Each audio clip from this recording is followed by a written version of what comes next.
Welcome to Inside the Art Lab. Today's guest is Michelangelo Caggiano of Secret Harbor. Hey, welcome to Inside the Art Lab. I'm MJ. I am Ryan, and we are thrilled to have with us a good friend, Michelangelo Caggiano. Michelangelo, we go a ways back, and I will start with just a brief, quick little story. So when I was first starting out in music, I was invited to play at a place called the Cellar Coffee House. I played there a couple of times. And as you go down the stairs, there's this stairs to the cellar. There's a whiteboard at the end that says, the artist playing that night. And I see my name on the bottom of the opening. I see a guy by the name of Todd Johnson. He was in a band called Altadena. And I see top headliner Michelangelo. And I said, I have arrived. I'm opening for Michelangelo. And so... we are thrilled to have you here. We've known each other for a while. Yes. How long has that been, would you say? I would say probably 30 years. Probably 30 years. We are that old. Yes. We are that old. Oh, my goodness. We toured for a little bit together. We did. We discovered there are beaches in Nebraska. Yes. And you don't light a Centinela candle in El Paso while you're sleeping in a van inside because it sucks all the air out of the fan. That's bad. Because there were so many flies outside. The first time I ever recall being claustrophobic, actually, I woke up in the middle of the night, like, desperately, like that little crack of the window that was open, like, Can you score me some air, please? Can you score me some air? That was... we've done some things. That was beautiful. Yes, and again, getting stuck on a beach in Nebraska, there was a road, and suddenly there was no road. Yes. We were just stuck in sand. Hey, let's go see this water. It's beautiful. Who knew? Who knew that, we had to dig our trailer out of the sand in Nebraska. That was about 5 weeks or so that Yeah. we were out. Yeah, that was a good time. So, we've been going for a while. So, That's awesome. we're thrilled to have you here. Thank you. This is cool. Yeah. So I've got to say, I didn't know you. I knew of you, but I haven't known you as long as Ryan. But I always thought, Michelangelo Caggiano, man, that is such a cool name. Obviously, this guy's got it going on. It's a stage name. And, this guy's got, a whole A&R team that's gotten behind that thing. And your reputation's always preceded you. But I found out just a few years ago that is actually your Christian name. Yeah, I don't think I would have picked that. It's Michelangelo David Caggiano. But I think if I had a stage name, it would have been Rod Stevens. I think that's a cool name. If I was gonna write for other people, no, I just think it sounds cool. It sounds rock and roll. Now, who would believe Rod Stevens is actually Michelangelo Caggiano? They would have thought it's different. Yeah, but that's awesome. So why haven't you used that as like because you've told us before that you do have it at times like a little moniker that you'll utilize, just to make it easy for the barista. Yeah, no, things like that. When I go to restaurants, I go by Peter. I think that's just funny because if they're going to butcher somebody's name, like Michelangelo, and call me Mike or Michael, I'd rather have them butcher Peter. Like, okay, Pete, you'll be seated in 45 minutes. Why didn't you use Rod? That just seems... I don't know. That's just, I save it for a very special rock and roll world. Yes. This isn't just a macchiato. No. This is the We're throwing pearls before. Yeah. Okay. So for all of our law enforcement audience, how many aliases do you actually have? Well, when I retired, I hung up all my undercover names and driver's license and social security cards on my wall. Yeah, because that's cool. You actually were in law enforcement. I was, as a career. That is so cool. And thank you for your service. No, it was very cool. It was cool to serve. That's awesome. So, and you've been doing music, though, for a long time. Tell us about, how did you first know that you wanted to get into music? What was it that pulled you to do that as a performer? Well, an interesting story. So when I was 16, I always played... I was on music. When I was in 5th grade, I wanted to play the trumpet, so I started playing trumpet. And I loved, what's that show? Hogan's Heroes. And during the day, I loved Hogan's Heroes. I loved the drum beginning of that song and everything, but I just wanted to play trumpet. So I got into playing trumpet music, and then got into high school playing music, but it really wasn't until my junior year I had an accident, and I was goofing off at a really big church. I was on staff there working as a maintenance guy, and me and my buddy were working this cherry picker lift, and my friend and I decided once we cleared out this gymnasium, we're going to play airplane in this cherry picker lift. Because what could go wrong? What could go wrong? They never taught us how to use it. So I'm in the bucket, and my buddy. They probably specifically told you not to do that in your training or things like that, you know. So my buddy was pushing me, and I pushed the up button. So I'm like taking off like an airplane, and the goal was we're going to turn around, and then like I'm going to land, and then my buddy's going to get into the cherry picker lift and then do the same thing. Well, we got to the end, and he's excited.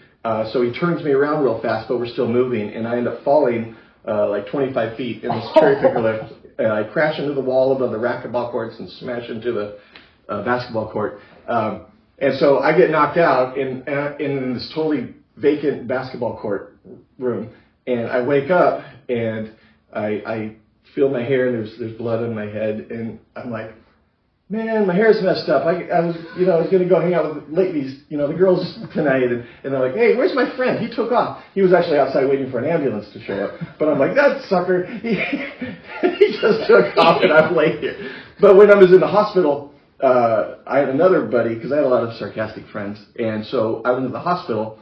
The story was Michelangelo was working on the ceiling at a church and it fell off.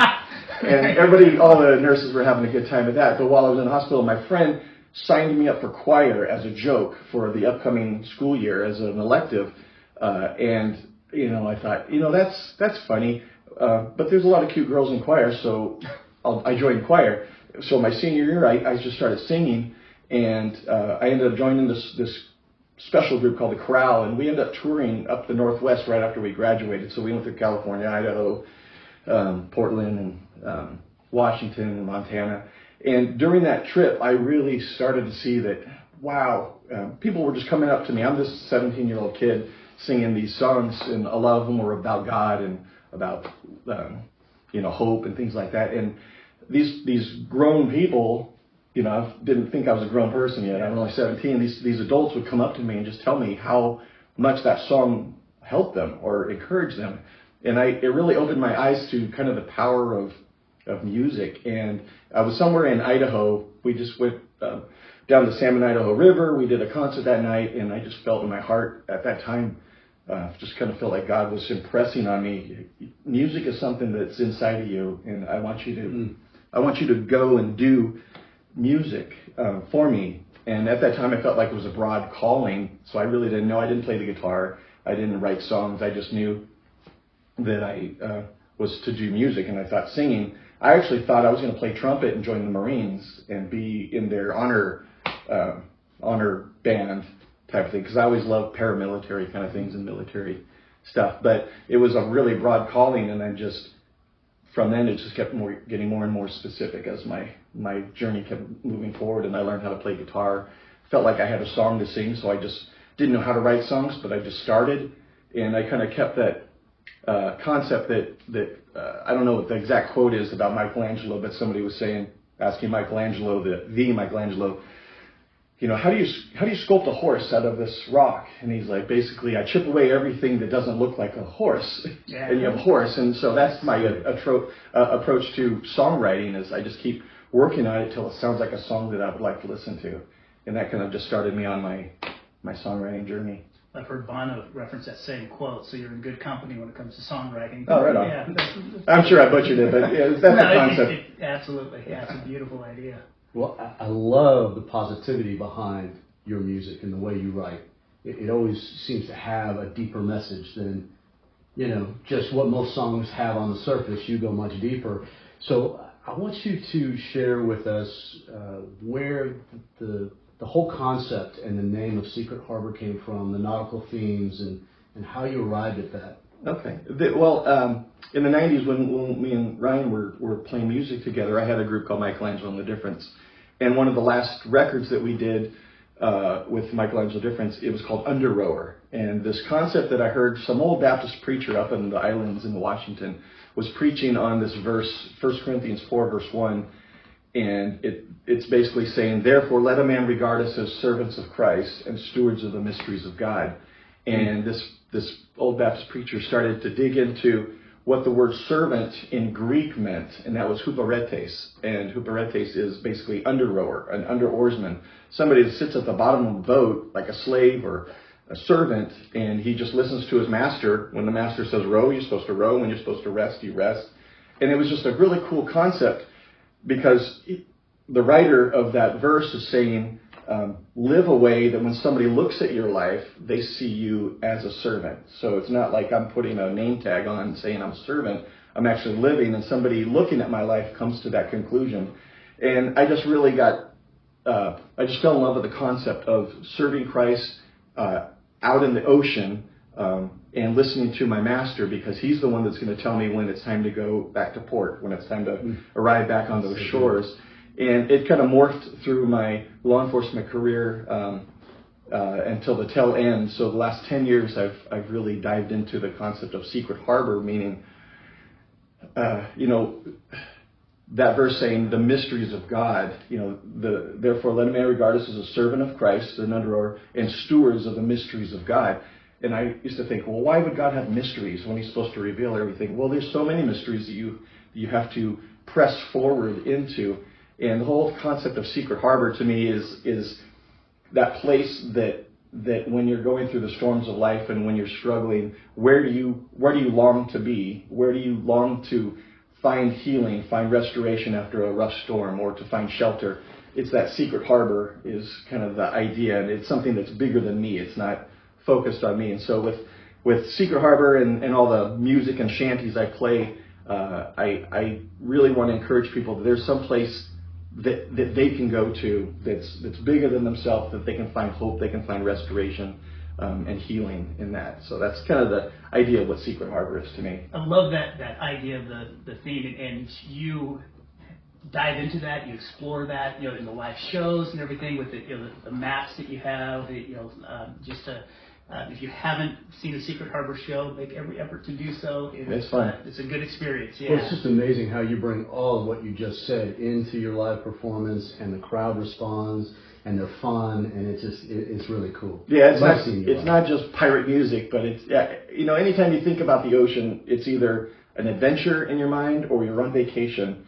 Maybe those who are in the Navy or who spend a lot of time in the ocean don't want to think about the ocean, but for most people, it's, I think, a connecting point. And the water to me represents our mortality, because you can be the most wealthiest person, you can be the smartest person, you can be the dumbest person. The ocean doesn't care who you are. You have to abide by the ocean's rules. And if your ship sinks, are you prepared for what's next? Or if you're sailing, it's just that constant. And I just love toying with that with my songs and my ideas. It's just a lot of fun. And I tell God, why am I keep writing these sailing songs? Well, I just keep having these new ideas, and so until they dry up, if you will. Yeah, I'm curious, has that been inspiration for you to kind of have that definition, or has that in any way felt restrictive? I think it's been more inspiration than any kind of restrictive.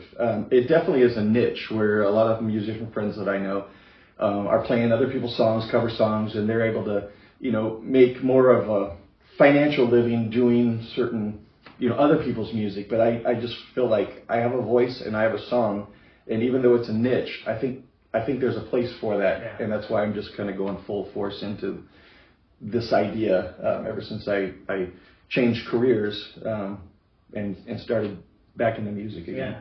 So, obviously you've been doing music for a long time. In what ways do you see Secret Harbor as kind of a continuation of some of those musical journeys that you'd already established versus charting brand new territories, new blue water? And please notice the nautical reference. That was really that's smooth. Yes, that is cool. I think it is a morphing from my previous band, just with that idea of being an under rower and a servant and a rowing.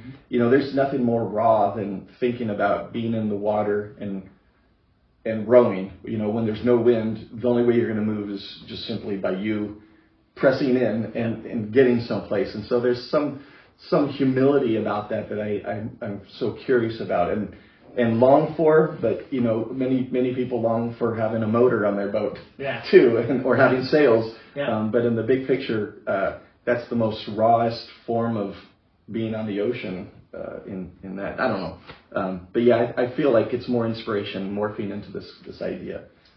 Yeah. Yeah, that's awesome. By the way, I love your most recent project, Another Day for the Blue.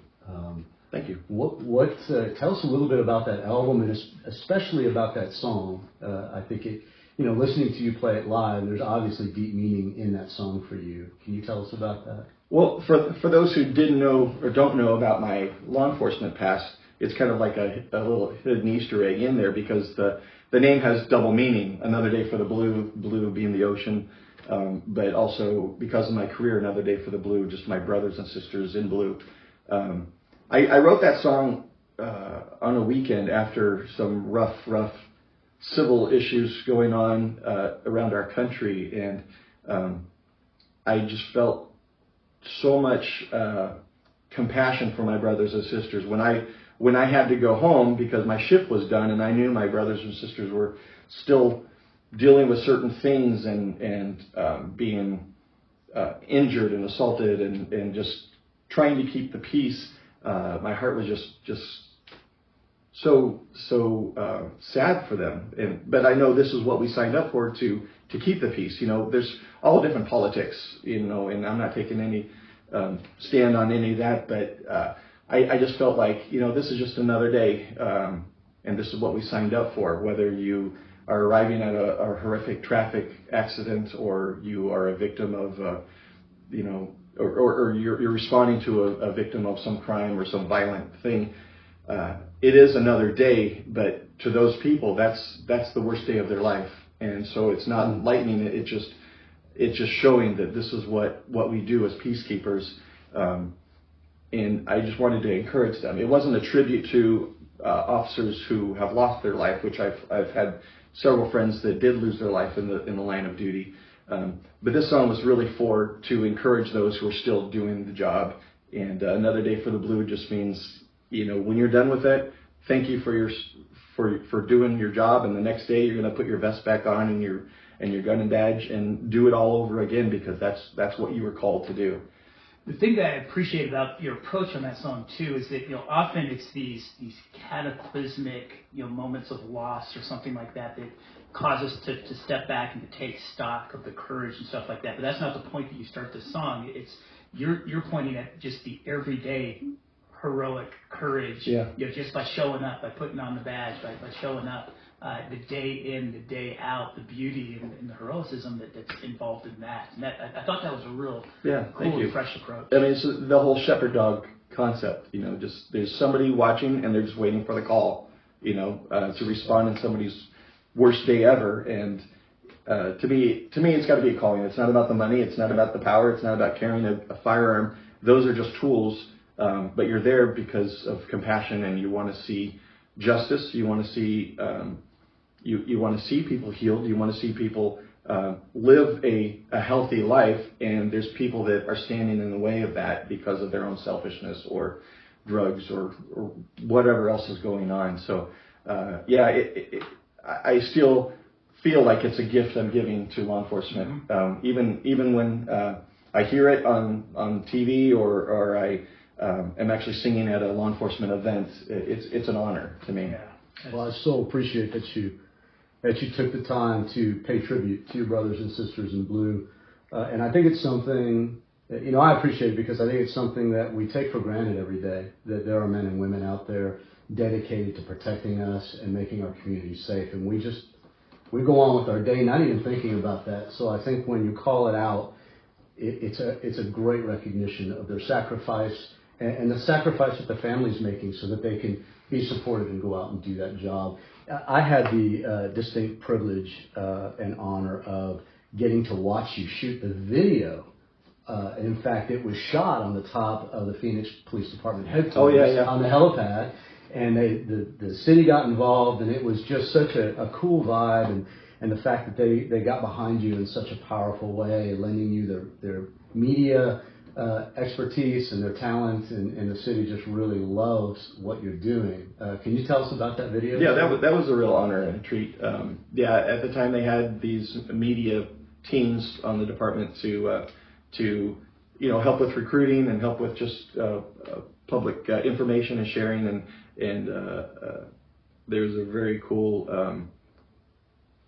filmmaker that was I think contracted with the city, Adolphe Navarro, and he created this cool video. So yeah, we filmed it on top of the helicopter pad. We went down to the state capitol and just had a really cool time. And then he used footage from a lot of other events that happened within the city and put it together as, I think, a gift for officers, because it's not about me. It's about sharing the song. And I hear so many stories from officers' spouses saying, thank you for putting this out there, because it really captures a moment in their life and feels that support. So it was an honor to do that. Yeah, and by the way, if you haven't seen the video, we're going to provide the link. It's a must-see. It's such a moving video, and thank you for doing that. That was very cool. Yeah, right. Talk about the album as a whole. I've heard it said that songs are like children. You're not supposed to have a favorite, but that doesn't mean you don't. Do you got a favorite on the project? There's some fun songs on there. There's some angsty songs on there too, about a sailor who you in life, there's people who you want them to succeed, but there's many people in life that are kind of gruff, and there's that sailor concept. I hope you have a good day. Just keep sailing by me, and maybe not spend as much time with you as possible, but I still hope the best for you. And there's some fun tongue-in-cheek kind of songs, little shanties on there. But one of the songs I just love singing is When Death Ship Comes to Port. And that's just a shanty or a maritime song that it just talks about our mortality. My dad passed away last year, and I actually wanted him to hear the song, but he had dementia and he just didn't get to understand the song. But I read through the song at his memorial, and it's just an idea of being prepared when death ship comes to port, to take you across the bar and take you to the other side. And are you prepared for that? And it's done in a kind of a shanty way. And that's what I really like. There's so much life and fun in those type of songs, because it's not about one person. It's usually a group of people singing together, maybe holding a glass of something tasty. And, yes. Oh, that's so cool. That's another thing I love about the live shows is your audience gets involved, and you get them involved, you engage them, and it truly is kind of a fun opportunity for everybody to sing along. So I was curious, any chance we can talk you into doing a song for us? Sure. Yeah. What song are you going to do for us? Well, I just wrote a song called The Kraken, and you can't be a sailor song or sailor music without some reference to the Kraken, that mythological sea monster that swallows ships whole. I think Johnny Depp dived into one at the end of one of his shows, but it's really a song about fear. I've never met anybody who's actually seen the Kraken, even though they've been talking about the Kraken for hundreds of years. Many times we're afraid of things that aren't real, but the fear is real, and the fear actually paralyzes you, or it keeps you from doing something when you're afraid of what you're being afraid of isn't actually there. It's just, past experiences, whatever. But I wrote this is a fun song, kind of addresses that whole thing, called The Kraken. I can't wait to hear it. All right. Right on. Michelangelo, The Kraken. 1, 2, 3, will the Kraken come for me?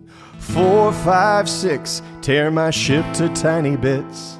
7, 8, 9, what am I running from this time? Take me down to the watery grave. Take me down to the watery grave. I was crawling with my mother by my side. I was walking on the seaside in my mind. I was running, chasing all my foolish dreams, holding on and tearing at the seams. Well, I was thinking, will she come for me this time? I was reaching like a man that now is blind. I was drinking all my shadows far away, holding on to tearing at the seams. 1, 2, 3, will the Kraken come for me? 4, 5, 6, tear my ship to tiny bits. 7, 8, 9, what am I running from this time? Take me down to the water grave. Take me down to the water grave. All I wanted was a story left to tell. Fear kept me standing helpless like a prisoner in jail. 18 fathoms downward, she is plundering my will. I hear Davy's voice call on every swell. I hear Davy's voice call on every swell. 1, 2, 3, will the Kraken come for me? 4, 5, 6, tear my ship to tiny bits. 7, 8, 9, what am I running from this time? Take me down to the water grave. Take me down to the water grave. Oh, oh,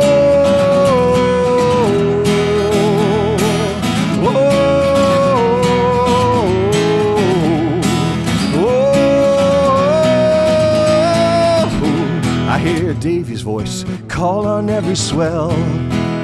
I hear Davy's voice call on every swell. 1, 2, 3, will the Kraken come for me? 4, 5, 6, tear my ship to tiny bits. 7, 8, 9, what am I running from this time? Take me down to the water grave. Take me down to the water grave. 1, 2, 3, will the Kraken come for me? 4, 5, 6, tear my ship to tiny bits. 7, 8, 9, what am I running from this time? Take me down to the water grave. Take me down to the water grave. Take me down to the water grave.